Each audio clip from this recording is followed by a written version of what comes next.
From headlines like this to messy breakups, wild accusations, and even being arrested. At what stage of Macaulay Culkin's tragic life do you think was the worst for him? Because once you hear his story, you might just change your answer. So let's get into it. Macaulay Culkin became a mega movie star at just the age of 10, and I'm going to go ahead and assume that you know who he is, whether it's from Home Alone or Richie Rich, or even if you've never seen his movies, you will definitely recognise the face. In the early 90s, he was absolutely everywhere, and he was the highest paid child actor ever. But Macaulay Culkin did not come from wealth. In fact, he had quite the opposite. He had quite the poor upbringing, and it was his family, more importantly his dad, that profited most of Macaulay Culkin's fame. His dad actually used to be a child actor himself, and he saw an opportunity to capitalise on his kids. It was never actually about Macaulay Culkin in the beginning. It was about his brother Kieran. You see, when Macaulay Culkin's dad was younger and he was trying to be an actor, he was never really the star he wanted to be. So he pushed that on his kids. Kieran was Macaulay's older brother, so he got all the pressure from his dad. Macaulay Culkin just went along with them to roles and auditions, and soon producers and directors actually started focusing on Macaulay Culkin. As soon as he started profiting, his dad quickly switched from Kieran to Macaulay Culkin. But in the early days of Macaulay Culkin's life, he never actually shown any affection towards him. He never cared about him at all. It was all about his brother. On an episode of Joe Rogan's podcast, Macaulay Culkin said he didn't really have a say about his own career. He said, "I never chose the projects. My parents essentially chose them for me." And on Mark Maron's WTF podcast, Macaulay Culkin said that his dad was a bad man, that he was abusive both physically and mentally. Macaulay Culkin was worked to the bone, sometimes releasing 3 to 4 movies in a single year. And he had no say on whether he could do the films, he had no say on whether he gets a break or not. His dad took control of everything. And eventually, as he began to grow up and the movie roles began to dry out, his mother filed for sole custody of the kids. And in 1997, she won. Since then, Macaulay Culkin's not spoke to his father and the relationship is estranged. You see, the decline in Macaulay Culkin's career really started in 1994. That's when he did Richie Rich. This took an absolute beating from the critics. All they could focus on was the fact that he was aging, that he wasn't this cute kid anymore. And it was in that same year that Macaulay Culkin stopped acting. On the early show, Culkin said, "I was so tired, I wanted a break for a long time, and no one was listening. When I was in a position where I could walk away, I just did it." In a 2001 interview with Time, Macaulay explained, "I was just hoping to disappear off the face of the earth." I've also seen quotes of him saying that once he quit acting and after Richie Rich, he had said to his family, "Well, I hope you've made your money from me because there will be no more." So after he had aged so much that he wasn't being hired anymore, which by the way, happens to near enough every child actor. I've done a previous video on plenty of child actors. Case in point, this one right here, where I talk about different child actors and they all have the same thing in common, which is once they get to a certain age, they stop getting auditions, they stop getting roles for movies. It's just what happens. So Macaulay Culkin decided he would go to live a somewhat normal life. He decided to go to school. Even though he now had full control over his finances and he didn't actually have to do anything at all, he still wanted to live that life. So he went to school and he ended up meeting another actor called Rachel Minor, who he would go on to date. He had told New York Magazine she thought I was such a jerk. Culkin said that they had dated just 4 times before they walked down the aisle, because in 1998, at the age of 17 years old, they had both got married. Now, recently I've done a video on Millie Bobby Brown's recent engagement where I threw the question out on whether or not she's too young to be married. She's 19, by the way, just food for thought. Macaulay Culkin, 17 years old. No debate, I think that is definitely too soon to be getting married, especially when you've only been on 4 dates with the woman. Macaulay Culkin said, "She'd broken up with me 3 times before, and so the last time we were going out, I said, 'Marry me now before you dump me again.'" But like I said, way too young to be getting married, and it did come to an end. After 2 years of marriage, the two announced that they would be separating, and Culkin admitted that his reclusive nature may have hurt the relationship. He was super famous and he couldn't go anywhere without people wanting to say something to him. But more than that, and what happens with a lot of child actors, is once you grow up, the tabloids and journalists and the newspapers, they all want a story about you and they all want you to fail. That's the stereotype, right? You become a child actor, you peak, and then it's all downhill. So whatever he did, the tabloids would twist into this story of like tragedy and a stereotype and how he's gone downhill. A great example of this is in 1998 when he actually got married. 4 people had died and many more were injured in a fire that started in the Culkin family apartment.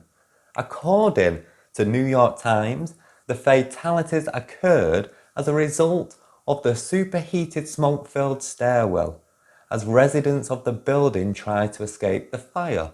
Now, according to an FDNY report, it was Patricia Bentrup who called to report. Patricia is Macaulay Culkin's mother, by the way.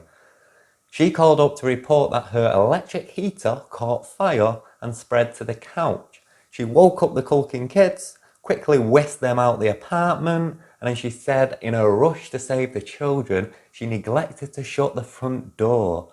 Per the New York Post, according to the report, that is what caused the stairwell to fill with smoke. Now here's the thing, Macaulay Culkin wasn't even living in the apartment. Remember, he's just got married. He's off doing school things. He's got his own place. He wasn't even there.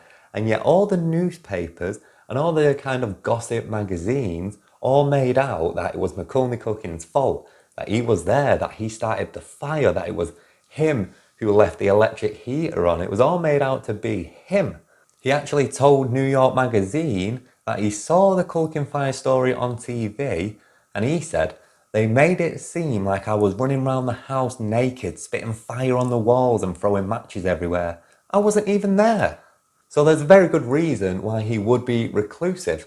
Every story is made out that he is the villain, that it's his tragic downfall. So it makes sense that he's reclusive, it makes sense that he pulls away, and that it would be difficult to be in a relationship, never mind a marriage with him. But he would find love again. In 2002, he actually got together with Mila Kunis. Who remembers that? Macaulay Culkin and Mila Kunis? This was way before the Ashton Kutcher thing was ever a thing. Interestingly enough, Mila Kunis had said that she took issue with the way his fans reacted to him. She told Howard Stern he always had this weird attraction. Fans responded in a very abnormal way to him.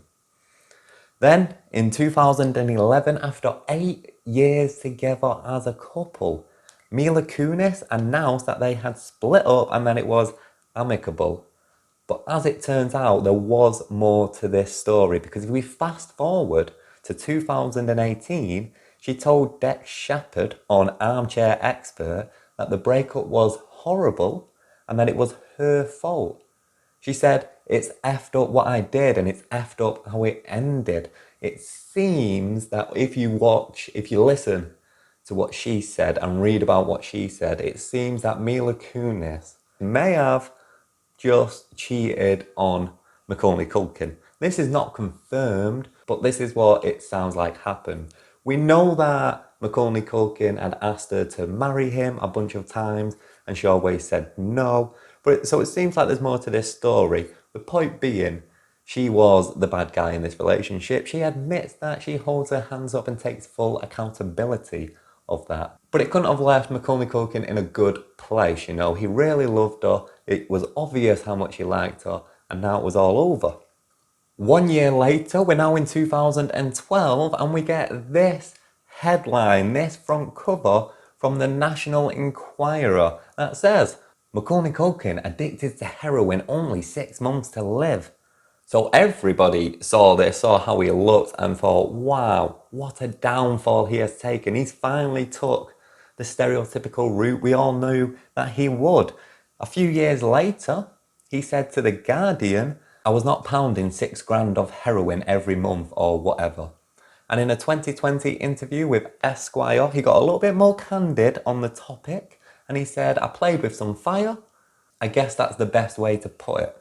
What he was basically saying around this time was that, yes, he went out and he did some drugs, you know, he drank a little bit, he got a little bit effed up on a night out or two, but what the newspapers were saying were, they were acting like he was a complete addict, like he was about to die, that this whole he only had 6 months to live thing just was a random number plucked out the air. I mean, the truth of it is, a lot of people go out and do drugs. You've ever been to, especially wealthy people, especially people with money, if you ever go to a club where you have to pay an entrance fee, go to the toilets and see how many people are doing drugs in there, because it is a lot of people. Macaulay Culkin was no exception. He was just a normal person. Think about people you know.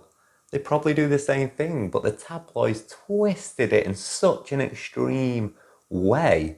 Like, it was just crazy. In 2005, he did plead guilty to a misdemeanor charge of possession of medication without a prescription and marijuana. He was given 1 year deferred sentence.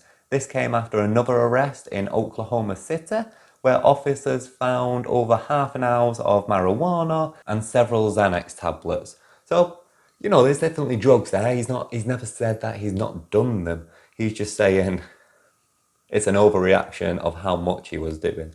I mean, that doesn't sound like, I mean, I'm a teetotal through and through, but, you know, half an ounce. It's not really that much when you're that famous and you've probably got a lot of friends you're sharing with, is it? So let's be honest about that. Then more tragedy hit in 2008. Macaulay Culkin's sister, Dakota Culkin, was hit by a car after she stepped onto a street in LA. She later died from massive head trauma. Then there was nothing for a few years. You know, he tried to get out and start acting again, but nothing really had taken off for him. And then in 2012, he started his own band called the Pizza Underground, which was a tribute act to the Velvet Underground.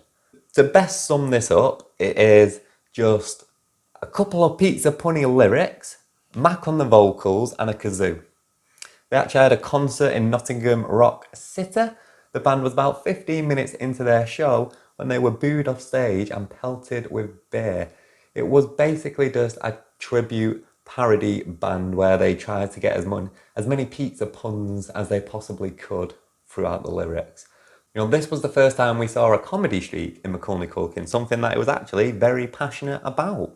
Now in 2017, so over the last 5 years, he's been trying to get out and he's been dabbling with different things, comedy things, and trying to get back into acting. He started dating the actress Brenda Song, who he met while filming the Seth Green directed comedy Changeland.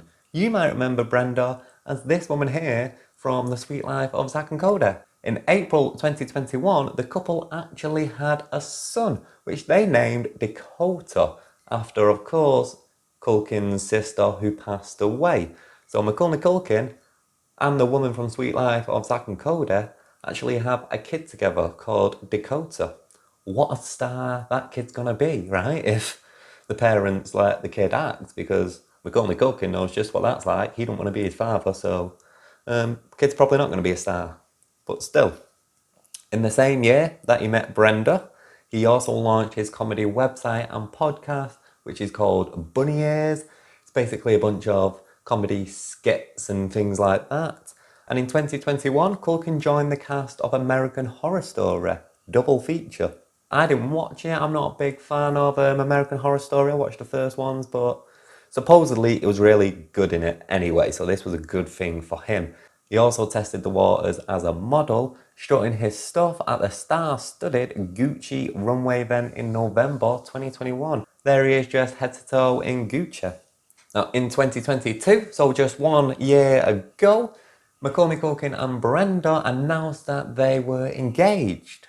They're not married yet, so they're clearly not rushing into things, but it has only been 1 year since the engagement, and who knows, maybe they have got married on the sly somewhere and just not told anyone because they don't want that press. They don't care about it. They never really show up at any kind of events together. There's not that many photos of them. They keep their relationship quite private, really, and so they should. So I asked you at the beginning of this video what you thought was the worst moment in Macaulay Culkin's life was.